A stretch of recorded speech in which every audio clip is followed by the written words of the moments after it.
I'm sure everybody has had to give up something for someone, or for an event, or anything really. A decision you had to make would either put strain on several people to help a few, or leave the few in the dust and have everybody continue as if nothing had happened. Maybe you had a choice. You could do something that everybody was a little disinterested in, but one person really loved. Or you could do something that everybody else was excited for, but that one person completely despised it. What would you do? A similar situation presents itself in minor league hockey in Ontario. A recent regulation stated that by the end of 2017, all of Ontario's minor hockey coaches, trainers, and other staff must have completed training modules on accommodating transgender athletes. If uncompleted, they will no longer be registered as a coach of Ontario.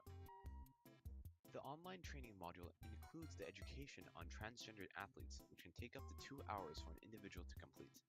This, on top of the sport-specific modules, can make the process of training a new coach much more difficult and time-consuming.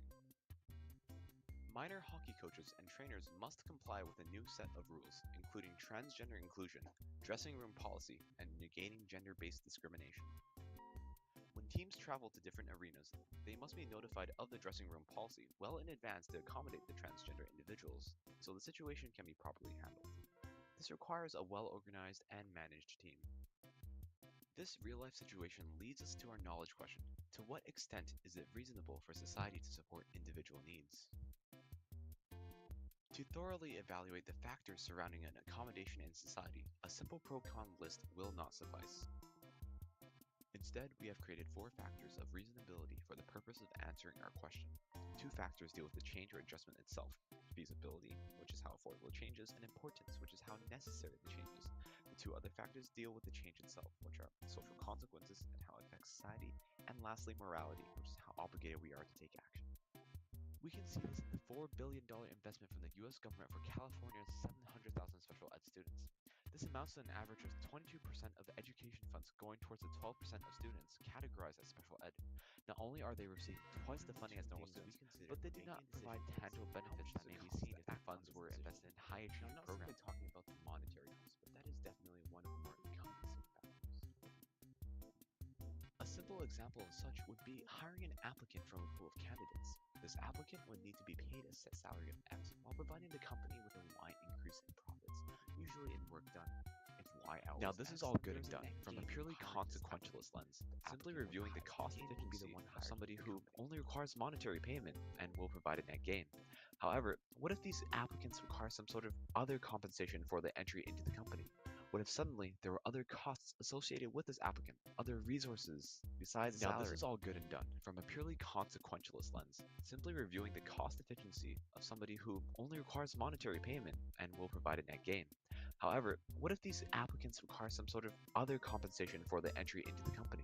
What if suddenly there were other costs associated with this applicant, other resources besides salary? Taking this into a broad perspective, decisions have more than just monetary costs associated with it. Although much of it does come down to the money, which is the global currency, we can evaluate this in terms of other resources: time, manpower, diversion of attention, and others. So coming back to this situation, what if this person suddenly needed a new workplace to work in, needed specific equipment to properly do their job, needed training in a specific area to carry out their task effectively and safely? What then? Is it necessary to pay for all the accommodations this person needs?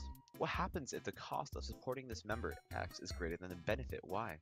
If we have a net loss from having this member on the team, is it worth hiring this person? What if this person is just as capable, if not more capable than the other applicants, but the accommodations necessary outweigh the benefits? So then begs the question, to what extent can we accommodate these individuals that may have a lesser cost efficiency, but are just as deserving as the others? An example of this that we can see in our everyday lives is the accommodations of special needs students. Those who would require additional school resources to successfully function within their environment. Applying the question from before, to what extent is it reasonable for the education system to accommodate these members? We see this reported by various articles, questioning whether the net benefit from spending on special education is as efficient as if the funds were invested elsewhere. An article from The Atlantic said we are not receiving tangible benefits from the costly special education programs, but are rather awarded for providing well-rounded, high-achieving students. Created using Powtoon.